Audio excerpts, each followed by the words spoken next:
오늘 여러분들 구절을 너무 잘 알고 계실 것 같아요. 그래서 이 내용은 이 땅을 위하여 성을 쌓으며 무너진 데를 막아 나로 하여금 멸하지 못할 한 사람을 내가 그 가운데 찾다가 찾지 못하셨다고 합니다. 이 굉장히 안타까운 주님의 마음이 적혀 있는데요. 그 한 사람을 찾지 못했기 때문에 그 결과가 어떻게 되냐면은 진노와 분노가 부어집니다. 그래서 586년에 남유다는 멸망하게 됩니다. 근데 22장의 이 성경을 잠깐 보시면은 그 앞에 23절에 보면은 왜 주님께서 이것을 멸망시킬 수밖에 없는지 구체적인 내용이 나옵니다. 이 영적 지도자들에 대한 기록이 성경에 잘 기록이 되어 있습니다. 자, 선지자들은 주님께 잘 순종을 해야 되는데 참 안타깝게도 반역을 했다. 이렇게 기록이 되어 있습니다. 제가 직접 읽어드리면 22장 25절입니다. 그 가운데에서 선지자들의 반역함이 우는 사자가 음식물을 삼킴갑도다. 아니 선지자가 주님을 잘 섬기고 주님의 백성들을 섬겨야 되는데 오히려 그들의 영혼을 삼켰다고 합니다. 그러면 주님이 그 주님의 말씀을 전하게 할 선지자를 어떻게 신뢰를 하시겠냐고요. 선지자가 무너집니다. 26절입니다. 제사장들은 그럼 어땠냐? 제사장이면 지금의 목사님들이라고 생각할 수가 있죠. 26절 제사장들은 내 율법을 범하였대요. 아니 그 구약의 제사장들이면 율법을 거의 외웠던 사람들입니다. 근데 그 율법을 범해. 그럼 주님은 어떻게 하시라고요? 이게 영적 지도자들이 완전히 자기의 기능을 잃어버렸습니다. 제사장들은 율법을 범하였으며 거룩한 것을 속되다 하고 속된 것을 거룩하다 얘기합니다. 그러면은 어떻게 그 제사장들을 믿을 수가 있겠습니까? 그러니까 리더십들이 다 이 말아먹는 거죠. 자, 그러면은 27절입니다. 고관들은 어땠냐? 제 슬라이드를 띄워주시면 다 나오는데요. 그 고관들은 피를 흘려 영혼을 멸한다고 합니다. 고관이라고 하면은 지금 정치 지도자들, 뭐 대통령까지 포함이 돼서 아니 이 사람들이 백성들을 도와서 백성들을 세워야 될 사람들이 백성들의 피를 흘려 그리고 영혼을 멸해. 그러면 모든 리더십이 다 망한 겁니다. 그래서 3P로 영어로 보면 되는데 prophets, priests, 제사장들, princesses 이게 다 그 자기의 역할을 못하기 때문에 그러면은 백성들이 어떻게 되겠어요? 전체 슬라이드를 보여주시면은 백성들이 핍박해집니다. 포악해지고 강탈하고 압제하고 학대함. 그러니까 총체적인 난관.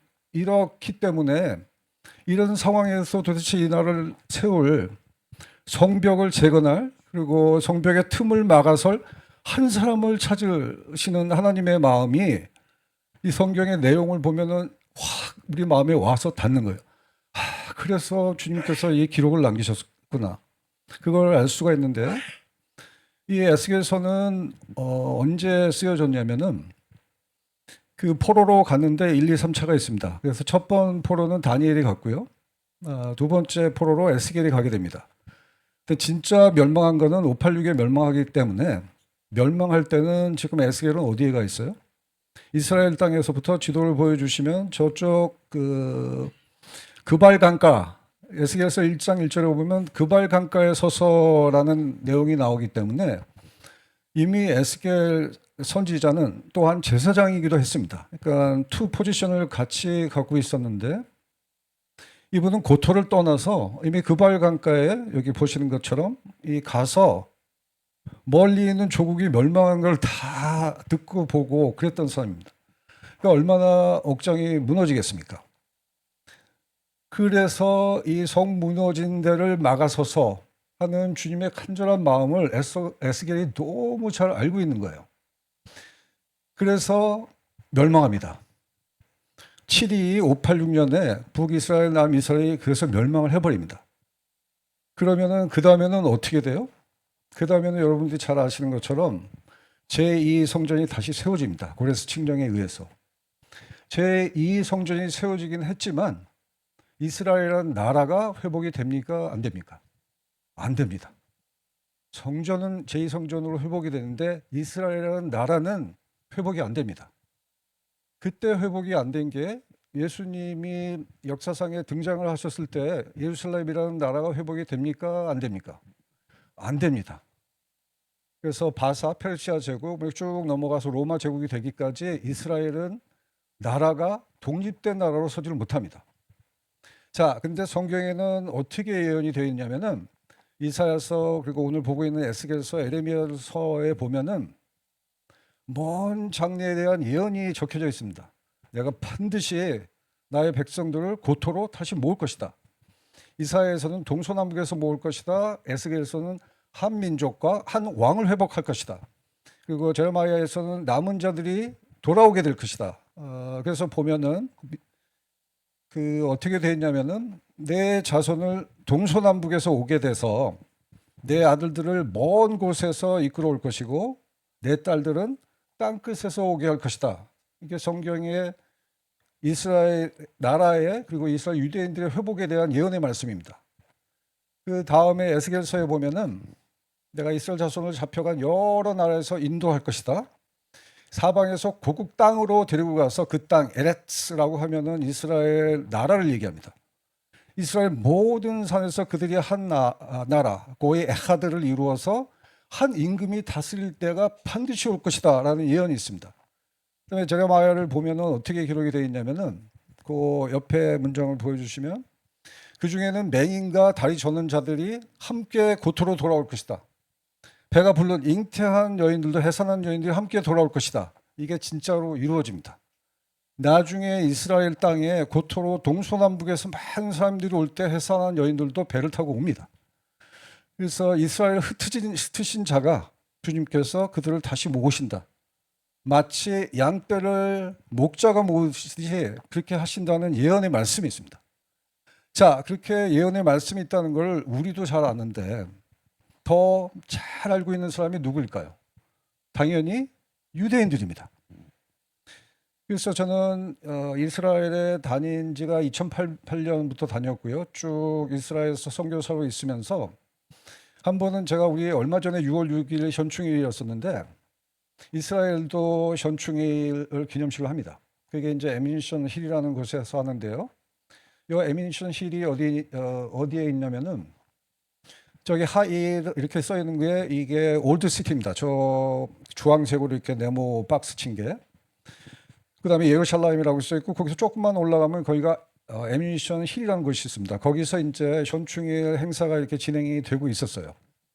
근데 어떻게 제가 초대장을 받고 그 자리에 갔는데 참 당황스럽습니다. 왜 당황스러우냐면은 저만 이방인인 거예요.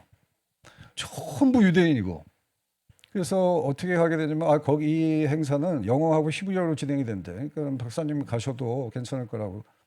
그래서 갔어요. 그러니까 뭐 하티크바 뭐 애국가 나오지 뭐 군인들 나와서 그 상황을 다 6.1 전쟁에 대해서 얘기를 해주지. 그러니까 유대인들 옆에 앉은 사람이 되게 궁금할 거 아니에요. 너무 눈에 띄잖아. 이 에이시안이 와 있으니까. 그래서 자꾸 물어봐요. 그러니까 옆에서 물어보는데 제가 또 영어로 대답하니까 이 친구는 더 신났어. 그래서 너는 여기 왜 왔냐? 그래서 아니 니네 여기 나 현충일인데 와 있다. 그래서 아니 너 에이시안이 왜 와 있어? 너는 어느 나라 사람이냐? 그래서 아니 본래는 한국 사람인데 지금 미국 국적을 갖고 있어서 코리안 아메리칸이다 그랬어요. 그래서 이 친구가 유대인이 더 신났어. 자기도 미국에서 왔대. 그러면서 너 어디서 왔니? 미국이 어디야? 그래서 필라델피아에서 왔대. 그래서 제가 필라델피아에 있었거든요. 필라델피아에서 제가 내과를 했어요. 그랬더니 그게 또 이제 들통이 난 거야. 너 필라델피아에서 뭐 하냐 했더니 이 사람이 템플 대학교 병원의 폐 전문 교수래. 그래서 나는 그 카디올로지스트다, 심장 전문이다 그랬더니 신난 거예요. 아니 그래갖고서 현충일에 참석을 했는데 지금 앞에서는 막 엄숙한 진행이 계속 되고 있는데 나는 그게 관심이 있었지. 유대인들이 말이 많잖아. 그래서 이 사람이 좀 조용하게 좀 해야 될 것 같아. 그래서 자꾸 물어봐가지고 이 사람은 진짜 펀치라인 하나의 펀치 딱 한 문장으로 정리를 해서 그만 좀 떠들게 해야 되겠다. 그래갖고 이렇게 대화를 하다가 이 대답을 했어요. 왜 여기 왔냐? 그 이스라엘에서 뭐 하니? 자꾸 물어봐. 그래서 제가 기가 막히게 대답을 했습니다. 야, 니네 나라는 없던 나라가 생겼잖아. 그러니까 하셈, 이 없던 나라를 새로 창조하신 이스라엘의 하셈이 하나님께서 나는 모국이 한국이야. 한국은 남북으로 나눠져 있어. 이스라엘 없던 나라를 부활시킨 너의 하나님이 남북의 한국을 하나로 통일할 것을 기도한다. 얼마나 얘기를 잘했어요, 제가. 그러면 이 친구가 조용히 해야 될 거 아니야. 딱 기다렸다는 듯이 한마디 합니다. 그렇게 네가 기도를 한다는데, 죄송합니다. 영어를 써서 영어로 얘기해도 A prayer is not enough. 기도로는 충분하지 않대. 그 다음부터는 조용해요. 그러니까 유대인의 특성입니다. 자기가 하고 싶은 말을 꼭 해야 돼. 그 다음에 조용해져.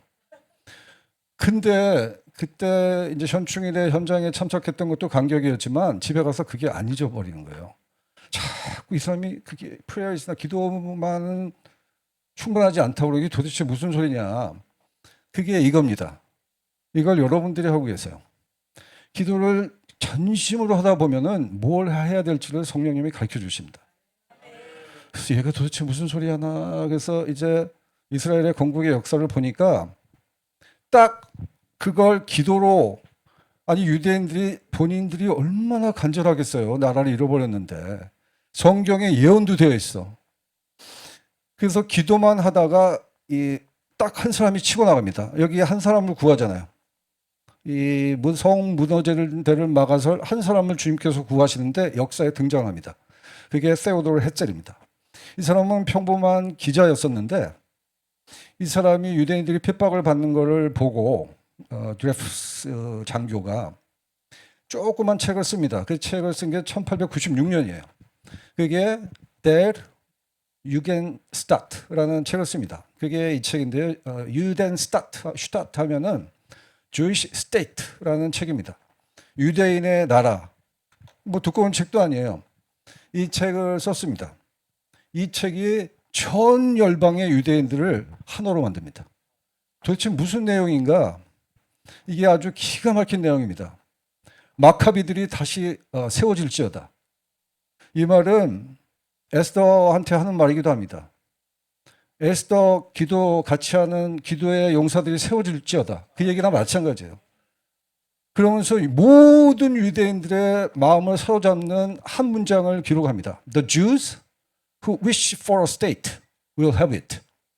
유대인 중에 간절히 for a state, 나라를 간절히 원하는 사람들은 어떻게 될 것이다? will have it.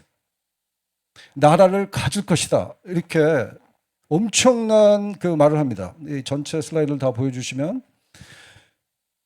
마카비가 다시 세워주게 해주십시오. 국가를 원하는 유대인들은 반드시 그걸 간절히 원하면 그것을 갖게 될 것입니다. 라는 모든 열방의 유대인들을 불을 지피는 책을 썼습니다. 유대인들이 하나가 되기가 정말 힘들어요. 유대인들이 둘이 있으면 회당을 3개를 만듭니다. 잘 아시잖아요. 제가 설명 안 해도 되죠?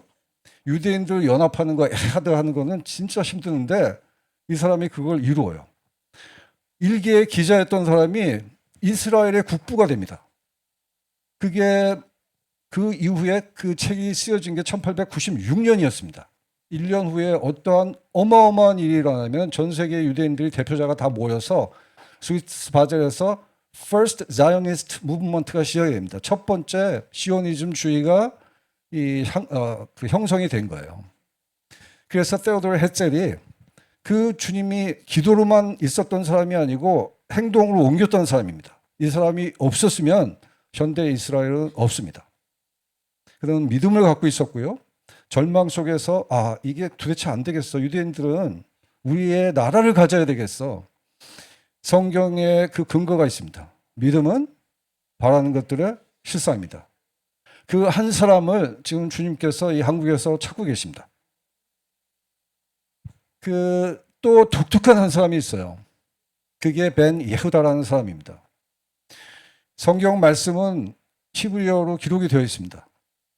근데 유대인들이 이 일상생활 살아있는 언어를 잊어버렸어요. 그래서 히브리어가 일상 영어로 사용되지 못했습니다. 근데 이 독특한 한 사람이 벤 예후다라는 사람이 1881년에 알리아 알렙 첫 번째 1차 알리아, 그러니까 이민자로 팔레스틴 지역에 들어옵니다.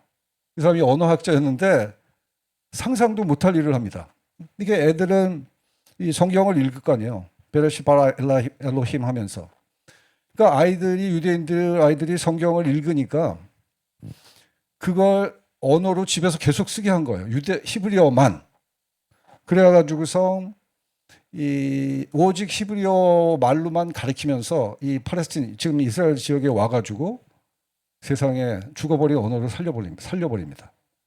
그리고 81년에 팔레스틴으로 왔는데 몇 년 후에 84년에는 아예 히브리어 신문, 하칩이라는 것을 펴냅니다. 이래서 주님의 언어가 written, 쓰여진 성경의 토라로만 남아있던 것이 오랄로, 구어로 이 이스라엘 히브리어가 살아납니다. 그것을 지금도 이스라엘에서 유대인들은 다 사용을 하고 있습니다. 기가 막힌 사람이죠. 그러다가 이제 1차 세계대전이 터집니다. 그래서 이 중에 중요한 거는 아래에 있는 1917년에 그 Balfour Declaration이라는 게 벨포어 선언이라는 게 중요한데요. 이게 1차 세계대전이 14년부터 18년 사이였기 때문에 전쟁을 하면서 이 벨포어 선언이 이루어졌던 거예요. 이 벨포어 선언은 뭐냐면은 그 유대인들에게는 홈랜드, 본인의 고향처럼 나라를 허락한다. 근데 동시에 이 맥마혼 서한에는 어떻게 되어 있냐면은 거기 아랍인도 같이 살고 있잖아요. 너희들에게는 독립을 내가 보장을 해줄게. 그래서 영국 사람들이 양쪽을 다 고려를 합니다. 이게 나중에 문제가 되기는 하지만 그래서 1917년에 벨포어 데클레이션 선언이 있는데요. 이 선언에는 이 내용이 이렇게 됩니다. 이게 영국 그 외무부 장관이 쓴 이 선언인데요. 영국 정부는 팔레스틴 땅에 유대 민족을 위한 민족적 고향을 세우는 것을 호의적으로 바라본다. 이렇게 문서를 남겨놓은 거예요. 자, 거기 지금 이스라엘 땅이 옛날에는 팔레스틴 땅이었습니다. 거기는 다 아랍인들만 살고 있겠죠. 팔레스틴 사람들만. 근데 합법적인 그 권력을 갖고 있는 영국에서 문서로 이걸 남깁니다. 유대인들 니네 그렇게 고향을 찾고 싶어 하는데 고토로 돌아가고 싶어 하는데 팔레스틴 지역에 유대 민족을 고향을 세우는 것을 우리는 긍정적으로 생각한다. 이런 문서를 남겨버린 거예요. 이게 굉장히 중요한 문서가 됩니다. 이 사람은 외무부 장관이었고요. 유대계의 그 유명한 로스차일드 경에게 이 서한을 보냅니다. 그래서 이것이 국제적인 문서로 공중된 문서로 남게 됩니다.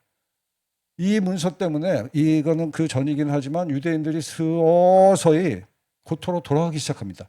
한 가정, 두 가정씩. 그러다가 2차 세계대전이 터져버립니다. 이게 유대인들로 하여금 고토로 돌아가지 않을 수 없는 역사적인 그 환경을 조성을 하게 됩니다. 왜? 2차 세계대전에 유대인들이 600만이 몰살을 당합니다. 아시는 것처럼. 그 다음에 전쟁이 끝난 다음에 많은 유대인들이 이제 고토로 유럽에서 살면 안 되겠다. 이 게스챔버에 들어가게 생겼으니. 그래서 고토로 돌아가기를 원했는데 또 이때는 영국이 또 반대를 합니다. 그러니까 참 힘든 상황이었는데요. 이게 이 히틀러 때문에 그렇습니다. 그 많은 유대인들이 엄청나게 죽습니다. 여러분들 이미 잘 아시는 것처럼 이게 그 홀로코스트인데요. 이게 아우슈비츠고. 그래서 보면은 첼노라는 곳에서는 15만 명이 가스로 죽습니다. 벨잭이라는 곳에서는 44만 한 59만이 죽고요. 뭐 다 볼 필요 없이 제일 밑에 보면 아우슈비츠에서는 100만이 죽습니다. 생각을 해보십시오. 600만이 죽었으니 얼마나 많이 죽은 거예요. 그래서 주님이 몰아가십니다. 고토로 돌아가지 않을 수 없는 기도로 행동을 옮기도록 주님께서 그렇게 그 유대인들의 역사 속에 주님의 흔적이 남아 있습니다. 자, 이게 키 슬라이드인데요. 그러면은 유대인들은 자기네 땅들도 아니었는데 거기를 어떻게 돌아가서 나라를 이루게 됐을까? 유대인들이 머리가 좋습니다. 아시는 것처럼 경제계, 의학계, 법률계를 다 잡고 있습니다. 그래서 그들에게 허락한 부를 이 유대인들은 어떻게 사용을 하냐면은 남의 나라 팔레스틴에 가서 조금씩 땅을 장만을 합니다. 비싼 돈을 주고. 그래서 땅이 생겼어요. 그러면 거기서 어떻게 사냐? 혼자 가서 살아봤더니 계속 총알 날라오고 린치당하고 모여서 살아야 되겠다. 그래서 키부츠가 형성이 됩니다. 다른 방법이 없었던 거야.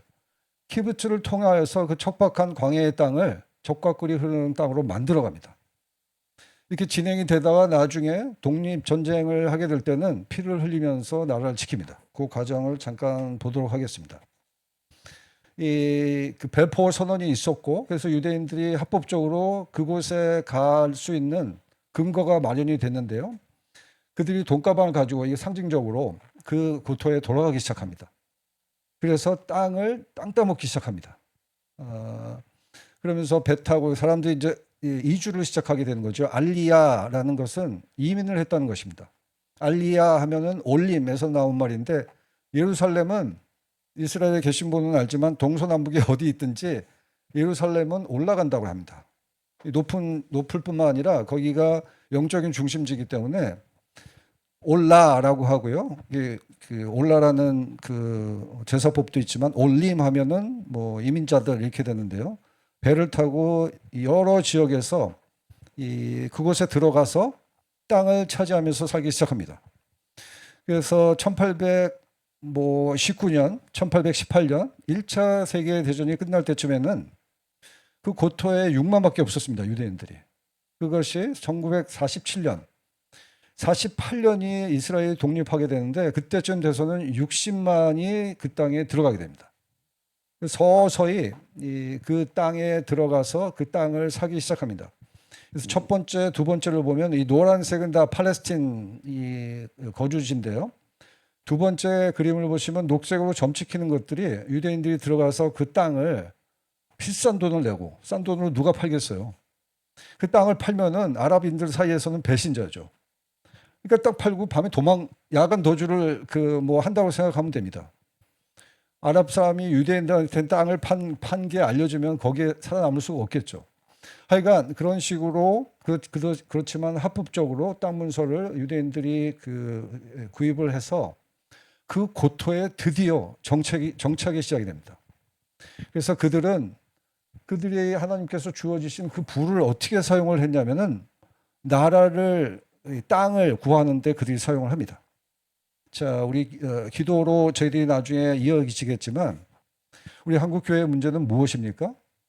첫 번째 문제는 세속화되어 있는 게 문제입니다. 세속화되니까 그 다음 단계가 어떻게 돼요? 신뢰를 잃어버립니다. 신뢰를 잃어버리면 세 번째 단계는 어떻게 돼요? 교인들이 교회를 떠납니다. 가나안 성도, 젊은 세대들 없잖아요. 그게 한국 교회의 지금 영적인 상태인데요.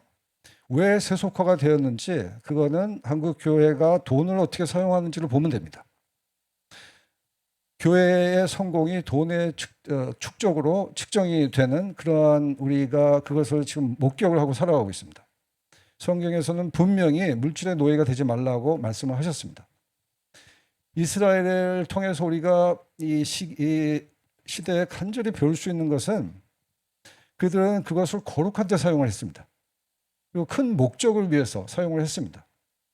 그래서 다시 한번 우리 한국교회도 주님께서 우리 한국이 못 사는 나라가 아닙니다.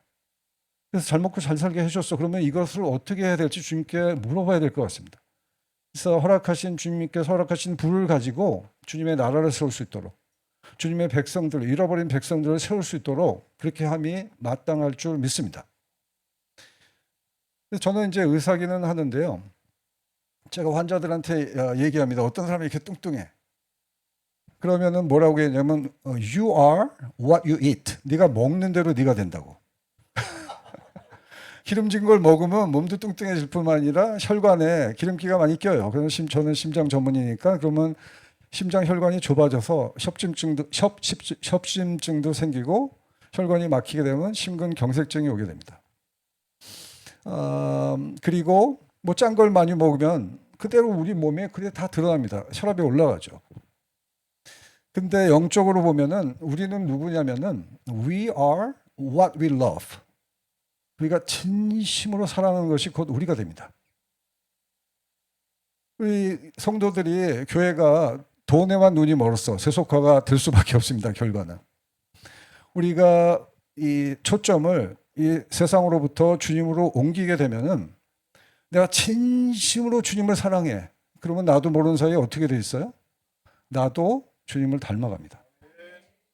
다른 걸 다 잊어먹으시더라도 이 한 문장을 기억을 하십시오. We are what we love.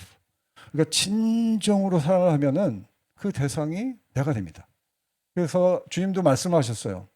아, 다윗 그 시편에 써 있는데 너희들 신들이라 하였거늘, 그걸 예수님이 그대로 인용하십니다. 우리가 신이 될 수는 없습니다. 물론 그렇습니다. 그렇지만 주님께서는 뭘 원하시냐면은 주님의 형상대로 우리를 창조하셨잖아요. 주님을 닮아가기를 원하세요. 진심으로 주님을 사랑해 보십시오. 나도 모르는 사이에 주님의 모습이 나한테 스며 들어오게 됩니다. 그래서 진정 우리가 사랑하는 것들을 바꿔야 됩니다. 세상으로부터 하나님의 나라로. 그 두 번째는, 그래서 돈을 들여서 이제 이 고토를 점차 땅 따먹기를 합니다. 고토에 들어가면 이게 만만한 상황이 아닙니다. 거기서 물론 사회주의 성향이 처음에는 이스라엘 건국 때 심하기도 했지만 거기서 어떻게 살겠냐고요. 모여 살 수밖에 없어요. 그래서 키부츠가 어쩔 수 없는 생존의 전략입니다. 그 키부츠를 통해서 이렇게 공동생활을 하면서 가보신 분은 아십니다. 광야입니다. 이게 참 대책이 없는 이 지형입니다.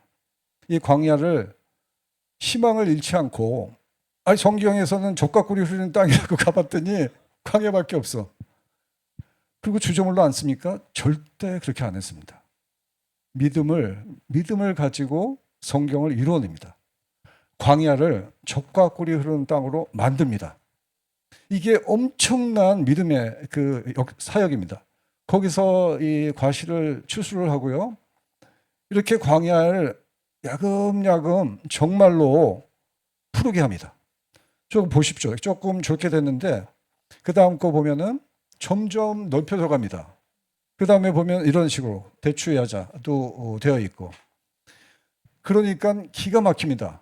이 광야에서 그 농업을 하는 것은 이스라엘 못 따라갑니다. 그것 중에 이제 독특한 방법이 드립 이리게이션, 점적, 똑똑똑똑 떨어지는 것을 이스라엘에서 개발을 합니다. 이게 굉장히 많은 수확을 할 수 있도록 그런 기법인데요. 막 물을 뿌리면 다 날아가 버립니다. 워낙 이 땅이 덥고 건조하기 때문에 뜨겁고, 그래서 아주 기가 막힌 방법을 계속 창의적으로 만들어낸 거예요. 지금 그 원실은 엄청납니다. 팀들이 오면 제가 데리고 가기도 하는데요. 이건 사시사철 나오는 거예요. 그래서 이 꽃도 재배를 해서 보니까 유럽에서는 뭐 겨울에 많이 나오겠습니까? 못 나오잖아요. 이스라엘은 상관이 없습니다. 겨울철에도 계속 더우니까 해가지고 그 수출을 하고, 이게 엄청난 겁니다. 그래서 키부츠를 통하여서 이 정말 땅을 옥토밭으로 만듭니다. 그래서 이 성경을 이루어가고 있습니다. 이 광야를 젖과 꿀이 흐르는 땅으로 키부츠를 통하여서 다 땀을 흘려가면서 그걸 이루어가고 있는데요. 그러면서 점차 그들이 이 구역이, 그리고 집단이 여기저기 고토에 자리를 잡게 됩니다. 자, 그러면 이스라엘 건국을 보면은 그들은 땀을 흘려서 광야를 정말 옥토밭으로 만들었는데, 이거는 지금 한국에 적용을 해보면 우리는 어떤 레슨을 배울 수가 있을까? 일단은 한국의 교회가 광야와 같이 되었습니다. 그렇죠? 정말 우리 이용희 교수님 때 만나가지고 같은 신학교 선후배가 되면서 목사님이 우리가 됐는데요. 가장 이 한국 땅에서 주님의 이름이 바닥을 쳤을 때 이용희 교수님하고 제가 목사가 된 거예요. 척박한 때에 척박한 곳에서 저희들을 세우셨습니다. 그래서 이거를 개척을 해야 되겠죠. 옥토로 만들어야 됩니다. 그 비결은 땀이라 하면은 이 성경에서는 그건 기도를 얘기합니다. 한국 교회의 역사가 어떻습니까? 새벽 기도에 능한 나라였습니다. 철야 기도에 능했습니다. 금식 기도에 능했습니다. 이 믿음의 선조들의 이 기도의 맥은 누가 잇고 있어요? 여러분들이 잇고 계십니다. 에스더가 이 한국 기도의 맥을 계속해서 이어가고 있을 뿐만 아니라 더 확장시키고 있습니다. 주님이 여러분들을 집중하고 계십니다. 특별히 로마서에 보면 환난 중에 참으며 뭐하라? 기도에 힘쓰라. 주님께서 권유하십니다. 의인의 간구는 역사함이 큼이라. 에스더가 우리나라의 희망입니다.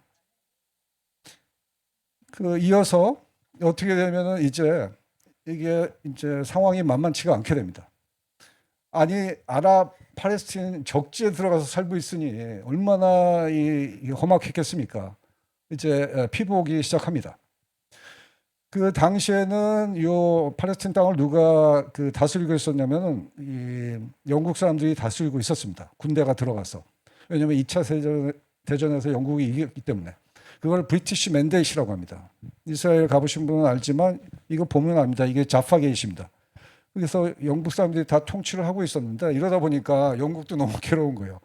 매일 싸우니까 팔레스틴하고 유대인들하고. 이게 대책이 안 쓰니까 유엔에다가 이 안건이 상정이 됩니다.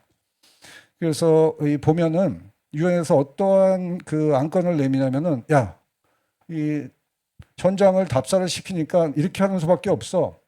그래서 세상에 노란 것이 아랍인들이 사는 팔레스틴이 사는 북쪽에 노란 데 하나, 그다음에 웨스트뱅크에 하나, 가자 지역 아래쪽에 이 세 가지로 나눠 놓습니다. 그리고 파란색 유대인들도 세 가지로 나눠 놔요. 어쩔 수가 없었겠지만 참 황당한 이 상황입니다. 우리나라는 어땠어요? 우리나라도 마치 작은 나라 이스라엘과 참 비슷한데 우리나라는 남북으로만 나눠지는데 이놈의 이스라엘 팔레스틴 땅은 저렇게 나눠놨습니다. 이게 유엔에서 제안한 파티션 플랜입니다. 팔레스틴하고 유대인들하고 같은 땅에 사이좋게 잘 살아라. 사이좋게 살 것 같아요? 절대 못 삽니다. 근데 이게 통과가 됩니다. 유엔에서 통과가 돼요. 47년 11월 달에. 통과가 됐으니 아랍인들은 어떨 것 같습니까? 아랍인들은 억장이 무너지는 거예요. 아니 저는 이스라엘 선교사였지만 그들을 잘 이해합니다. 아니 남의 나라 와가지고 걔들 들어와서 사는 것도 정말 죽이고 싶은 마음이 간절한데 죽이기도 하지만 세상에 유엔에서 그렇게 통과가 돼버렸어. 완전히 이 억장이 무너지는 거죠. 이스라엘은 유대인들은 어땠겠습니까? 완전히 환호. 그래서 이게 갈라집니다. 환호는 잠깐. 그 다음부터는 어떻게 됐을 것 같아요? 내전이 일어납니다. 바로 유엔에서 통과가 되자마자 내전이 일어납니다. 이게 내전이 계속 특별히 제일 심했던 데가 제루살렘입니다. 거기 뭐 치열했죠. 그래서 그 제루살렘은 국제 지역이라고 아예 따로 해놨었는데, 그러니까 시간이 너무 많이 지나서 빨리 진행을 하도록 하겠습니다. 괜찮아요? 네.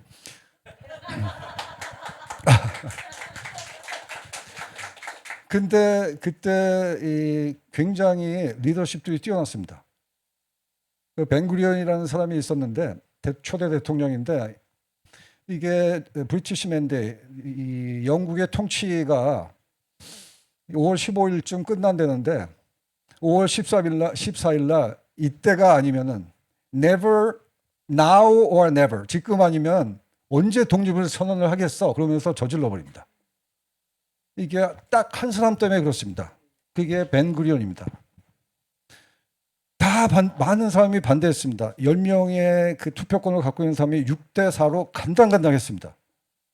그러면서 지금 안 하면은 독립선언 안 하면 우리는 다시는 기회가 없어. 그게 형성이 돼서 독립을 선언을 해버립니다. 4시에. 왜 4시에 했을 것 같아요? 5시, 6시가 되면 해가 집니다.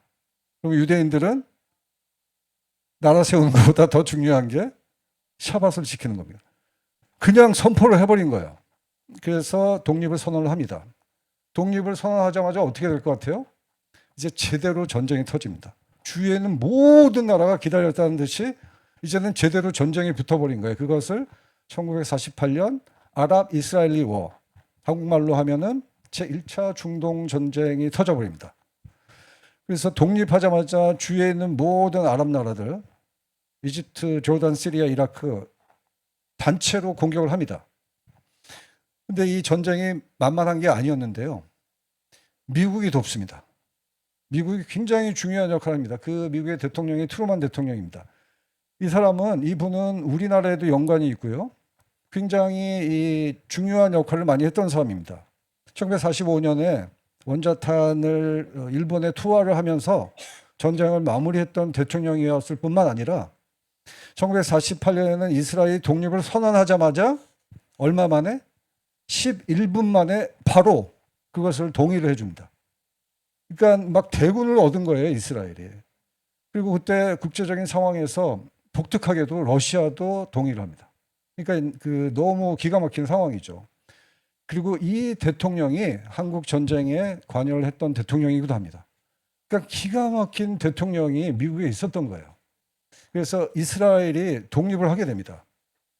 그래서 독립을 선언하자마자 벤구리온이 11분 만에 선포를 합니다. 우리는 이스라엘 독립을 지지한다. 이게 없었으면 이 나라가 어떻게 됐을지 모르죠. 자, 근데 구체적인 상황은 어떻게 되냐면은 키부츠가 어떤 역할을 하냐면은 하가나가 돼버립니다. 이 사병화 됐었는데 키부츠가 어떤 역할을 하냐면 그전에도 자기를 지켰어야 됐죠. 이게 분대, 대대, 다 중대, 다 군대화 돼버립니다.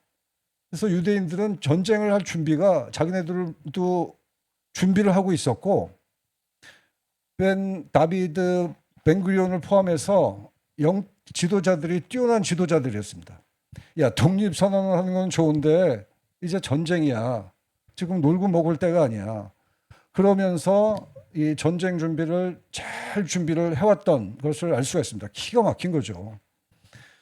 그래서 사실은 이렇게 사병이었던 군대들하고 이 적들은 완전히 제대로 된 군단의 형태를 갖고 있는 이 전쟁이었습니다. 어떻게 됐겠어요? 당연히 이스라엘이 망할 수밖에 없었습니다. 근데 전쟁을 해보니까 어떻게 됩니까? 이스라엘이 이깁니다. 이스라엘이 그때 멸망했으면 지금 나라가 없어졌겠죠. 그때 죽은 게 1차 1948년 독립전쟁 때 6천 명이 죽습니다. 그때 인구가 얼마라고 그랬어요? 60만인데 6천 명이 죽으면 1%가 죽은 겁니다. 그런데 이들의 피가 나라를 지킵니다. 참 기가 막힌 그 역사인데요. 그러면서 이 1948년으로 다가갑니다. 그래서 우리가 이스라엘 고토의 나라가 회복이 될 때 돈이 들어갔고 땀을 흘렸고 제일 중요한 거는 그들이 나라를 위해서 피를 흘렸다는 겁니다. 그들이 기도는 당연히 했지만 돈도 들이고 땀도 흘렸지만 목숨을 바쳤다는 것을 기억을 할 필요가 있습니다. 그것이 가능했던 것은 우리 여기 본문에 보는 것처럼 한 사람을 찾으신다는데 성벽을 세우고 이 비트윈 갭에 스탠드할 수 있는 틈새를 막아설 사람 한 사람을 찾는데 시대에 따라서 영웅이 세워졌습니다. 그것은 벤구리온이라는 초대 대통령입니다. 이 사람은 말로만 했던 사람이 아닙니다. 행동으로 옮겼습니다. 그것을 이 배짱을 가지고 독립을 선포를 해버립니다. 그런 사람이 지금 한국에 필요합니다. 이것을 돌파할 수 있는. 지금 주님의 이름이 우리 조국에서 남한에서 바닥을 쳤습니다. 누군가가 주님의 이름을 회복을 해야 됩니다. 그 천병이 여러분들이 되기를 주님의 이름으로 축복합니다. 한국에서도 우리 크리스천들이 굉장히 중요한 역할을 하면서 피를 흘렸습니다. 대동강 선교사를 뿐만 아니라 신사참배를 거부를 했고요. 한국 전쟁에서도 우리나라에는 그래서 선배들의 피가 있습니다. 순교의 신앙이 있습니다. 그러다가 이제 잘 먹고 잘 살게 됐어. 이 성공의 신앙이 들어오게 되면서 치열함을 잊어버립니다. 목숨을 걸고 할 일이 없어진 것 같이 생각을 하게 되었습니다. 11서 9장 22절의 말씀입니다. 피로소 정결하게 되나니 피 흘림이 없은즉 사함이 없느니라. 이제 이 나라에서는 주님께서 목숨 걸고 이 나라를 위해서 기도할 사람, 그리고 이 나라를 위해서 생명을 바칠 사람을 주님께서 찾고 계십니다. 여러분들이 그 자리에 서기를 주님의 이름으로 축복합니다. 자, 또 한 가지 제가 첨언하기를 원하는 것은 나라가 1948년 5월 14일 날 독립을 선언하면서 나라가 됩니다. 근데 그 전에 독특한 상황이 발생을 합니다. 그건 뭐냐면은 그 바로 한 해 전에 1947년에 무슨 일이 있는지 아시는 분? 나라는 1948년에 생겼어. 근데 1947년에 어마어마한 역사적으로 중요한 사건이 발생합니다. 혹시 뭔지 아시는 분? 그게 뭐냐면은 성경이 발견이 됩니다. 사회사본, 데드시 스크롤이라고 하는 사회사본이 발견이 됩니다. 1947년에. 이게 기가 막힌 거죠. 누구로 보면 아이 뭐 그거 우연이지 뭐 그거는 영적으로 보는 눈이 없는 사람은 이렇게 볼 수가 있는데요. 그게 우연일 수가 있겠습니까? 이게 쿰란에 지금 가보면은 그대로 현장을 보실 수가 있습니다. 여러분들 잘 아실 것 같은데요. 그래서 사회사본이 발견이 됩니다. 그래서 막상 보니까 기가 막히게 이사야 스크롤이 제 첫 번째 원큐에서 발견이 됐는데요. 세상에 찾아봤더니 똑같은 거예요. 이게 왜 중요한지 혹시 여러분들 아시는지 모르겠는데요. 이 사회사본이 데드시 스크롤이 발견되기 전에는 그 전에 그 가장 오래된 성경은 AD 1008년에 있었던 사본입니다. 그래서 요건 사회사본인데요. 사회사본을 보면은 이렇게 기록이 되어 있습니다. 여기 보시면은 In the beginning, God created 이렇게 해서 태초에 하나님이 천지를 창조하시니라. 요거에 그 창세기 1장 1절이 그대로 나와 있는데요. 요게 기록이 된 거는 주전 250년부터 주후 68년까지입니다. 요때 주님이 살아 계셨어요? 안 살아 계셨어요? 살아 계셨습니다. 주님께서 막 액티브하게 공생애를 사실 때입니다. 그때 이 사회사본이 쓰여졌고, 그러면 주후 68년에는 무슨 일이 있어서 딱 68년이라고 명시를 했냐면은 AD 68년에 로마 식군단이 이스라엘 침공을 합니다. 그때 쿰란을 다 쓸어버립니다. 그때까지 쓰다가 끝난 거죠. 그래서 이 사회사본은 언제 이 기록이 된 거냐면 주전 BC 250년부터 주후 68년까지.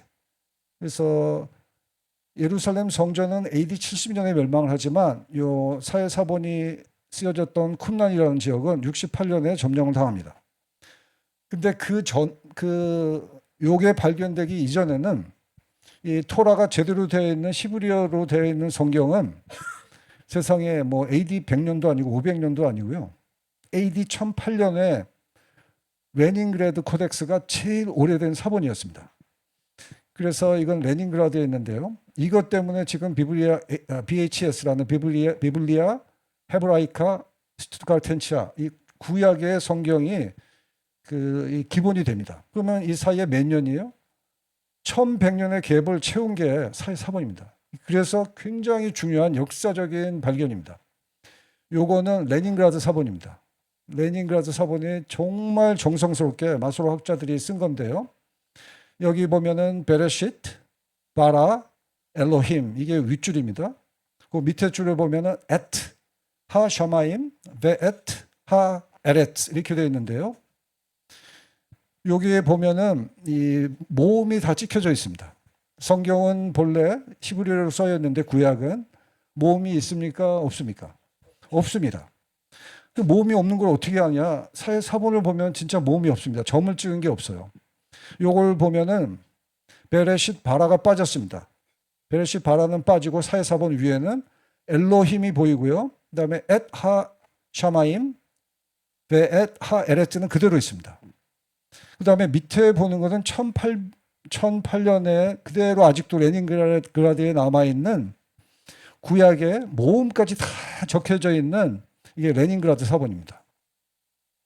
그래서 1000년 전으로 돌아가서 사본을 보니까 한 글자도 틀리지 않고 좀 가장을 한다면 왜냐하면 여기는 베레쉿 바라라는 게 없잖아요. 다 손실이 됐으니까. 그러니까 100%는 다 아니라고 할 수 있겠지만 그러니까 거의 완전한 성경이 그대로 1.1획도 틀리지 않고 있다는 것이 증명이 된 것입니다.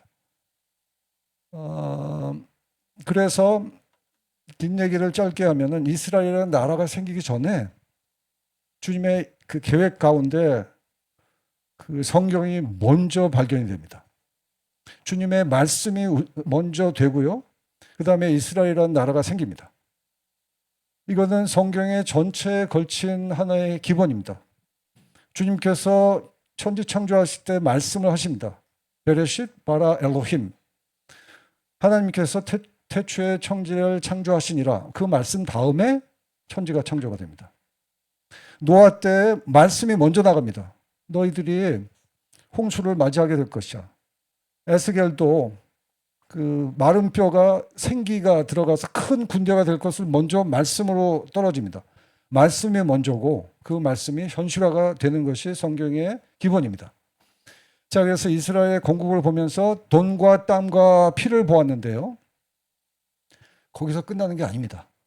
독립전쟁을 하고 한 번만 전쟁을 끝나는 것이 아니라 여러분들 너무 잘 아시는 것처럼 1948년에 1차 중동전쟁에서 이김으로써 이스라엘 나라가 이 팔레스틴 땅에 세워지게 됩니다.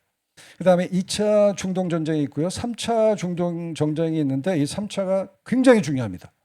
1967년이었는데 이게 왜 중요해요? 그게 6.1 전쟁인데 그 전에는 제루살렘이 유대인의 땅이었어요? 아니었어요? 아니었습니다. 근데 6.1 전쟁을 하면서 제루살렘이 유대인의 손에 들어오게 됩니다. 그래서 그전에는 여기 별표로 표시되어 있는 이 제루살렘이 유대인들의 영토가 아니었습니다. 근데 이 6.1 전쟁을 통해서 제루살렘이 유대인의 손에 들어오게 됩니다. 그 영상을 잠깐 보겠습니다.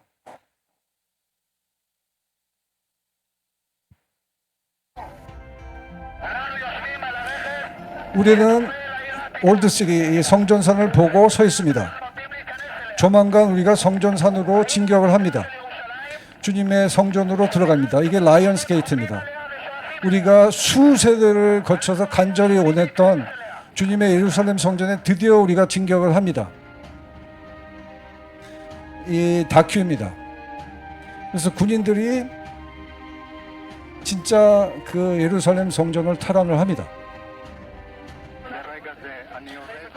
지금 그 통곡의 벽으로 지금 제가 내려가고 있습니다. 제가 종교적 유대인은 아님에도 불구하고 제가 통곡의 벽을 이렇게 만질 수 있다니 참 감격이 큽니다. 주님이 여기를 다시 세워주시고 여기를 기억을 해주시고, 그래서 이 유대인들이 잘 알고 있는 황금과 같은 제루살렘이라는 이 찬양을 하는 모습입니다. 그리고 그때 기록이 다 남아 있습니다. 그래서 그것을 이제 진두지휘했던 사람이 모세 다얀이라는 사람입니다. 여러분 보시는 것처럼 눈을 잃어버렸어요. 고국을 위해서. 이 사람이 담대하게 칠까요 말까요, 점령을 할까요 말까요 했더니 치고 들어가라고 했던 사람이 모세 다얀이라는 사람입니다. 이 사람이 굉장히 중요한 역할을 합니다. 그리고 이 제루살렘이 유대인의 그 영토가 되는 것이 왜 중요하냐면은 다니엘 9장에 보면 71회가 나옵니다. 71회의 주인공은 누구냐면은 내 백성과 내 거룩한 성을 위하여 71회를 기한으로 정하였나니, 이렇게 시작이 되기 때문에 이 71회의 그 예언은 내 백성, 첫 번째 유대인이 주인공입니다. 두 번째는 내 거룩한 성 하면 이게 어디예요? 예루살렘입니다. 그래서 내 백성이 고토에 돌아오기 전까지는 이 71회라는 이 예언의 시계가 멈춰버린 거예요. 제루살렘이라는 도시가 유대인의 통치에 들어가지 않으면은 백성만 들어와 있으면 안 됩니다.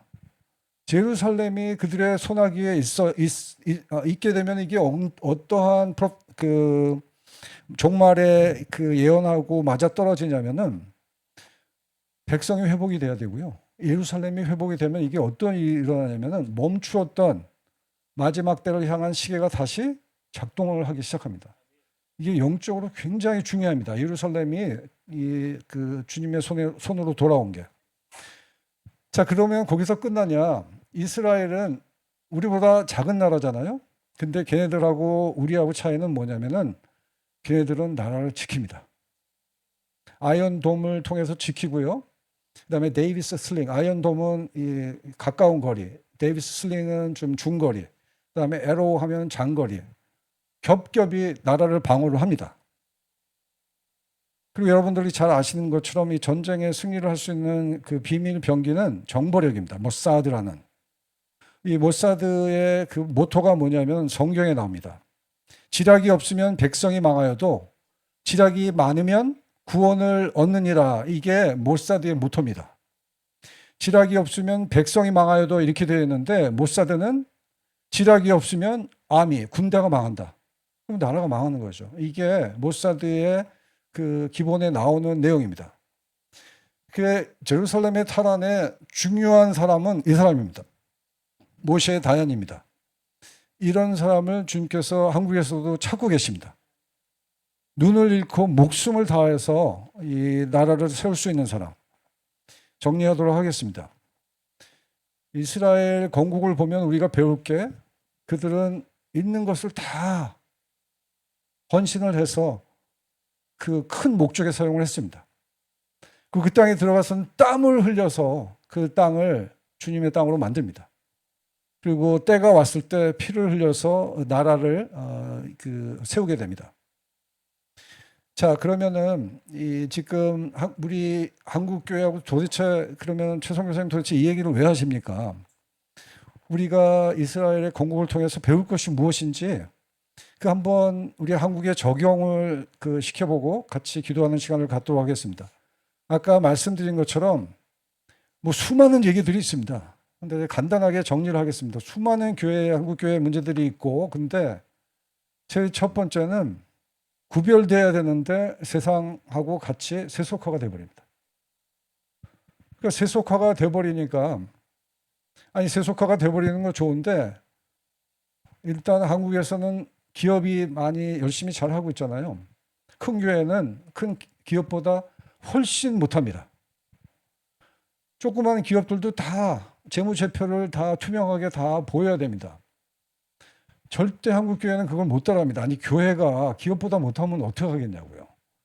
그러면서 서서히 세속화가 됩니다. 세속화가 되니까 당연히 한국 국민들이 어떻게 생각해? 아, 쟤네들은 호감도가 천주교하고 불교가 잘 아시는 것처럼 우리 기독교보다 훨씬 높습니다. 우리가 대하고 있는 이 대한민국의 영적 주소는 참 난감합니다. 신뢰를 잃어버린 지 오래되었습니다. 신뢰가 상실이 돼. 그러면 당연히 교회를 떠나죠. 가난한 성도가 많아지고 젊은 세대 다 잃어버리고 이게 우리가 내릴 수 있는 진단입니다. 세속화의 핵심은 돈을 보면 됩니다. 교회들이 돈을 어떻게 쓰고 있는지. 그다음에 신뢰 상실은 도대체 이 기도가 이 교회에 과연 살아있는지, 제밥에만 관심이 있는 것은 아닌지. 그리고 교회를 떠난다는 거는요, 우리 주님 입장에서 보면은 우리 피로 사셨습니다. 저희들을. 교회를 피로 사셨어요. 교회를 떠난다. 이 주님의 입장에서 보면 어쩌면 제가 의사라서 그런 게 아니라 블리딩, 출혈을 하고 있는 겁니다. 출혈을 하고 있는 거 계속 피를 흘리고 있습니다. 그러면 도대체 뭐가 필요하겠어요? 주님의 보혈의 피가 답입니다. 주님께서 수혈을 하지 않으실 수가 없는 상황이 되었습니다. 자, 그러면은 첫 번째를 보면은 이 기도에 여러분들 같이 기도할 수 있도록 이 좀 내용을 같이 드립니다. 이스라엘은 돈을 어떻게 사용했습니까? 부귀를 가지고 높은 차원의 높은 목표에 그것을 사용을 합니다. 경제적인 부유함을 우리 대한민국에도 허락을 하였습니다. 이것이 특별히 교회가 그리고 여러 선교단체들이 제대로 사용을 해야 됩니다. 그걸 청지기의 자세로 이 만몬의 노예가 돼서 우상화되지 말고 이것을 가지고 주님의 나라를 섬기고 주님의 의를 세우는 그런 한국의 교회가 되기를 축복합니다. 이스라엘은 땀을 흘려서 고토를 젖과 꿀이 흐르는 땅으로 만들었습니다. 지금 한국도 그렇게 척박한 땅이 되었습니다. 이때 한국에서는 주님께서 뭘 요구를 하시냐면은 기도의 무릎을 요구를 하십니다. 기도의 땀을 주님께서 기다리고 계십니다. 그것을 우리는 뭐라고 그래요? 거룩한 노동이라고 얘기합니다. 그게 참 너무 고마운 게 에스더가 그 맥을 잡았습니다. 그 믿음의 선조들의 유업을 그대로 에스더가 유지를 하고 있고 그리고 끊임없이 하고 있습니다. 150 철야 기도는 그게 쉬운 게 아닙니다. 오늘 146일째인데요. 이게 여러분들 정말 감사드리고 우리나라의 희망입니다. 예수님께서도 그렇게 땀방울이 빗방울이 되도록 기도를 하셨습니다. 그게 이제 피로 이어집니다. 이 가나안 성도들이 지금 한국에서 급증하고 있는데요. 영적으로 보면은 출혈하고 있습니다. 점점 피가 없어서 지금 죽게 생겼습니다. 여기에 필요한 것은 주님의 생명, 주님의 보혈의 피밖에 없습니다. 주님의 피는 주님의 생명이고 또 그 생명은 주님의 말씀으로 인하여서 가능한데, 모든 이스라엘의 건국에 주님의 쿰란의 사회사본이 먼저 선행되었다는 것을 기억을 하십시오. 말씀에 탄탄해야, 흔들리지 않는 진리에 서야 기도도 상달이 되고 우리 한국의 교회도 살아날 수 있는 선한 능력을 우리가 취할 수가 있습니다. 레위기 17장 11절의 말씀입니다. 육체의 생명은 피에 있으므라. 내가 이 피를 너희에게 주어 제단에 바쳐 너희의 생명을 위하여 속죄하게 하였나니, 생명이 피에 있으므로 피가 죄를 속하니라. 이제 이 보혈의 피가 우리 한국의 교회를 다 씻어내지 않으면은 지금 힘든 상황이 되었습니다. 그래서 오늘 잠깐 주어진 시간이 많이 가기는 했지만 이 내용이 이스라엘을 잠깐 저희들이 돌아보았습니다. 그것을 통해서 유대인들은 간절한 기도가 몇천 년이 쌓였습니다. 우리는 그래도 다행히 남북으로 나눠만져 있지 나라를 잃어버리지는 아직은 않았습니다. 그렇지만 이스라엘은 나라를 잃어버렸습니다. 우리 로마서 11장의 레슨이 뭐예요? 하나님께서 원가지도 아끼지 아니하셨은즉 우리는 접붙임을 받은 돌 감람나무 가지와 같습니다. 엄청난 엄중한 하나님의 경고입니다. 유대인들도 치셨다고요. 이스라엘도 치셨습니다. 그래서 나라가 없어졌습니다. 그러면 우리 남북이 아직 나라를 잃어버리지는 않았는데, 아니 첫 번째 장자를 치셨으니 우리는 더 얼마든지 쉽게 치실 수가 있습니다. 그걸 저는 아직도 안 치신 이유는 기도가 살아있기 때문인 것으로 믿습니다. 우리가 너무 안타깝지만 아직도 살아있는 교회들이 있습니다. 묵묵히 자기의 위치를 지키고 무릎으로 기도를 쌓는 우리의 동지들이 아직 있습니다. 그래서 이 앞에 성벽의 틈을 막아서는 여러분들이 한 사람 한 사람이 되기를 주님의 이름으로 축복합니다. 경청해 주셔서 감사합니다. 오늘 가진 내용을 가지고 잠깐 우리 기도하고 마치도록 하겠습니다. 우리 오늘 내용에 이어지는 기도이기 때문에 우리 잘 이어서 기도를 할 수 있을 것 같습니다. 우리 기도의 시간을 갖도록 하겠습니다. 우리 첫 번째는 이 돈입니다. 이스라엘은 하나님께서 허락하신 부를 통해서 나라를 세우셨습니다. 이제 대한민국도 가난한 나라가 아닙니다. 더 이상 선진국 반열에 섰는데요. 이제 합당한 부의 책무를 다하기를 주님께서 원하십니다. 역대하 29장 12절의 말씀입니다. 부와 귀가 주께로 말미암고, 같이 한번 읽을까요? 시작. 부와 귀가 주께로 말미암고 또 주는 만물의 주자가 되사 손에 권세와 능력이 있사오니 모든 사람을 크게 하심과 강하게 하심이 주의 손에 있나이다. 이 말씀을 가지고 기도하는 게 굉장히 귀합니다. 그냥 기도도 막 생각나는 대로 하는 것도 귀합니다. 하지만 이 말씀을 붙잡고 우리 기도할 때 더 능력이 있을 줄 믿습니다. 우리 이 말씀을 잡고 우리 크게 주여 일창을 한 다음에 우리 다 같이 통성 기도를 하겠습니다. 주여! 주님 감사합니다. 저들로 하여금 이스라엘 땅에서 주님께서 하신 역사를 보게 하시고 주님이 교회 돈들이 이 한국 땅에 온전히 잘 세워지기를 주님께서 간구합니다. 이 에스더의 기도를 주님께서 귀하게 여기시고 이전에 거기에 죽은 자들의 주의 무료의 기도를 주님께서 귀하게 여겨 주시어서 주여 저희들의 기도를 주님께서 응답해 주시기를 간구합니다. 이스라엘을 주님께서 귀하게 여기셔서 고토라에서 돌아오게 하시고 그곳에 돈을 다하여서 전심으로 섬겼던 그들은 저희들도 기억하게 주여 함께해 주시옵시기를 간구합니다. 주여 한국 땅을 이렇게 축복해 주심을 감사드립니다. 한국을 강건하게 부의 나라로 허락하심을 감사드립니다. 주여 이 나라에 주님께서 축복을 하여 주셨은지 주여 감사와 주여 찬양을 올리게 하시고 주님께서 허락하시는 부를 주님의 나라와 주님의 일을 위해서 사용할 수 있도록 주여 주님께서 함께해 주시옵소서. 주님의 능력이 이 기도 가운데 함께하기를, 이 나라 위에 함께하기를 축복합니다.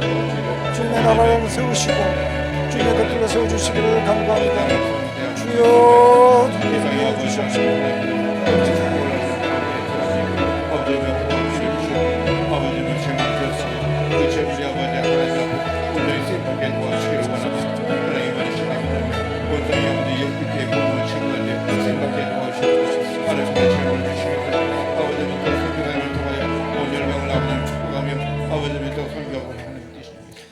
주님 감사합니다. 이 척박한 땅에 이 귀한 기도의 나라에 기도의 맥을 이어가게 하시고 146일을 채워가게 하신 주님을 찬양합니다. 이스라엘은 돈을 주님의 땅을 세우는 데 사용하였습니다. 그들은 그들의 부를 고귀한 목적을 위해 사용하였습니다. 주님, 이 한국을 주님 손에 올려드립니다. 주님께서 이 작은 나라를 축복하셔서 가난으로부터 벗어나게 하시고 이제는 부자의 나라가 되게 하셨습니다. 그러나 과연 우리는 우리의 재물을 어디에 사용하고 있습니까? 우리의 교회는 이 부를 가지고 교회 배만 불리지는 않았습니까? 교회의 건물만 키우지는 않았습니까? 주님, 교회가 돈을, 재정을 주님을 위해 사용할 수 있도록, 그래서 교회가 세속화되지 않기를, 우상을 끊어주시기를 간구합니다. 교회가 또한 목사가 돈의 노예가 되지 않기를, 우상의 노예가 되지 않게 주님께서 지켜주시옵소서. 저희들에게 허락하신 이 돈을, 이 재물을 청지기로 정직하게 또한 겸손하게 그렇게 저희들이 관리할 수 있도록 주님께서 함께해 주시기를 간구합니다. 주님께서 말씀하셨습니다. 내 보물이 있는 곳에 내 마음도 있느니라 하셨습니다. 한국의 교회가 돈의 마음을 빼앗기지 않게 하시고 한국의 교회가 만몬이라는 잡신을 섬기는 우상 숭배의 교회가 되지 않도록 주님께서 지켜주시기를 간구합니다. 사도 바울이 말씀하셨습니다. 그러므로 땅에 있는 지체를 죽이라. 곧 음란과 부정과 사욕과 악한 정욕과 탐심이니, 탐심은 우상 숭배라 주님께서 말씀하셨습니다. 주님, 이 땅에 이 탐심을 파하십시오. 우상 숭배를 파하십시오.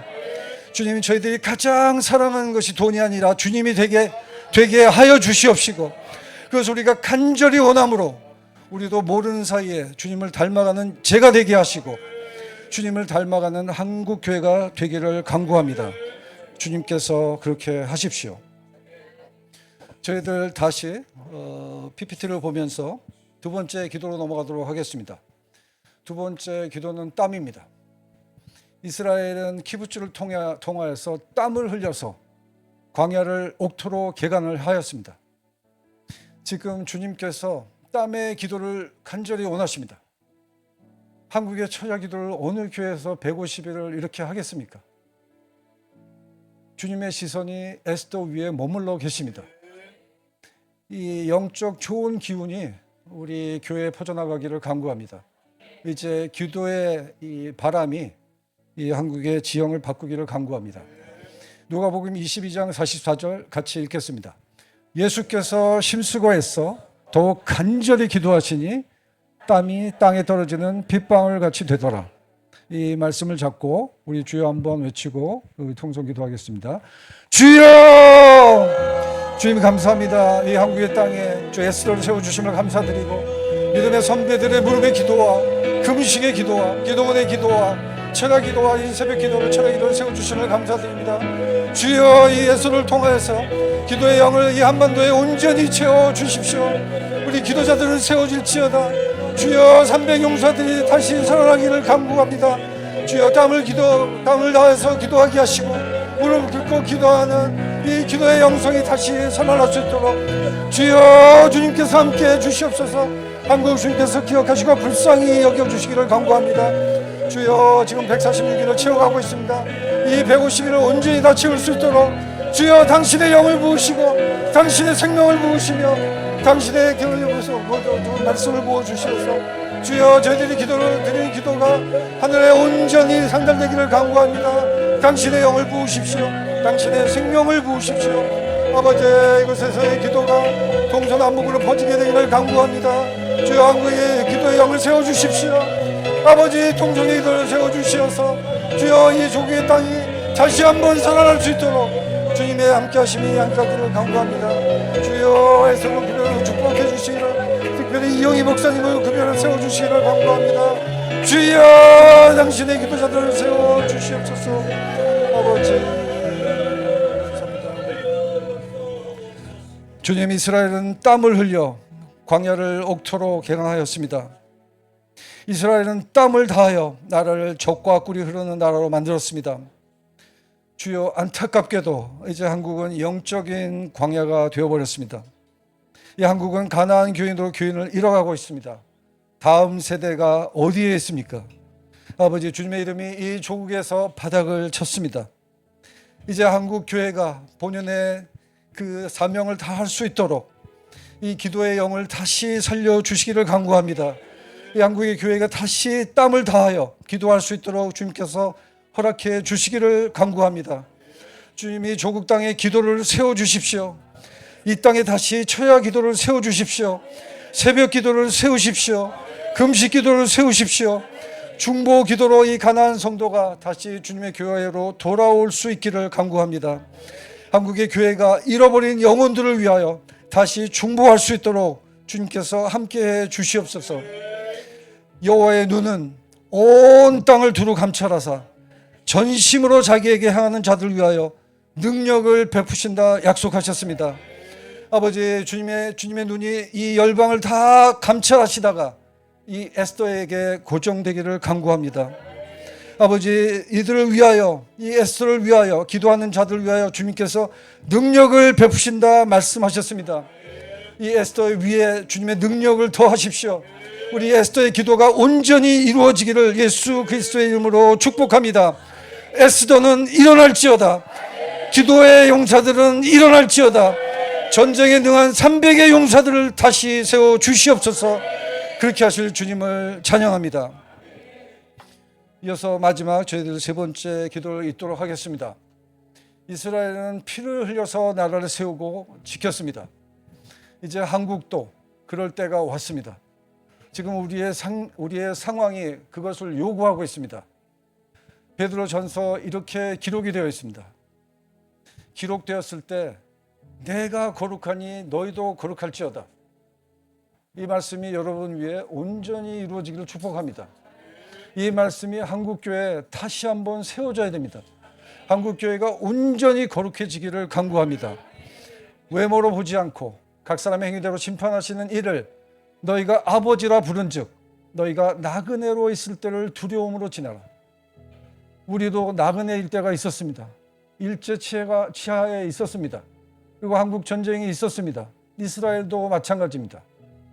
그 다음 두 구절을 같이 읽겠습니다. 시작. 너희가 알거니와 너희 조상이 물려주는 헛된 행실에서 대속함을 받은 것은 은이나 금으로 없어질 것이 된 것이 아니요 오직 흠없고 점없는 어린 양 같은 그리스도의 보배로운 피로 된 것이니라. 아멘. 이 귀한 말씀을 잡고 우리 주여 일창을 하고 기도하겠습니다. 주여! 주님의 보혈의 피가 이 땅 위에 온전히 부어지기를 간구합니다. 주여, 주님의 피가 이 마지막 희망입니다. 주여, 이 한국의 교회를 불쌍히 여기시고 이 한국의 땅을 주님의 보혈의 피로 덮으시옵소서. 주님의 보혈의 피가 구속의 능력입니다. 주여, 보배로운 피로 이 땅을 다시 덮어주시기를 간구합니다. 주여, 불쌍히 여기시고 주여, 이 땅 위에 당신의 보혈의 피를 부으시며 그 보혈의 피로 말미암아 생명들이 새어나게 하여 주시옵소서. 주여, 이곳에서의 기도를 주님께서 귀하게 여기시고 이곳에서의 보혈의 피를 주님께서 응답하시기를 간구합니다. 주님께서 함께 해주시고 주님께서 주시옵소서. 주 읽어주시기를 간구합니다. 아버지,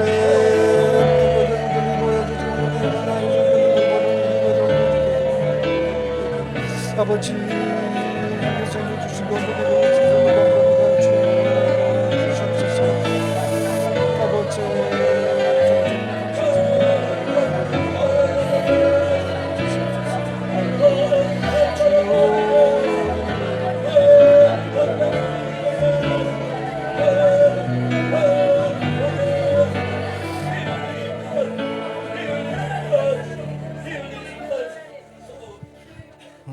주님, 이 마지막 기도를 주님께 올려드립니다. 이스라엘은 피를 바쳐 나라를 세우고 지켰습니다.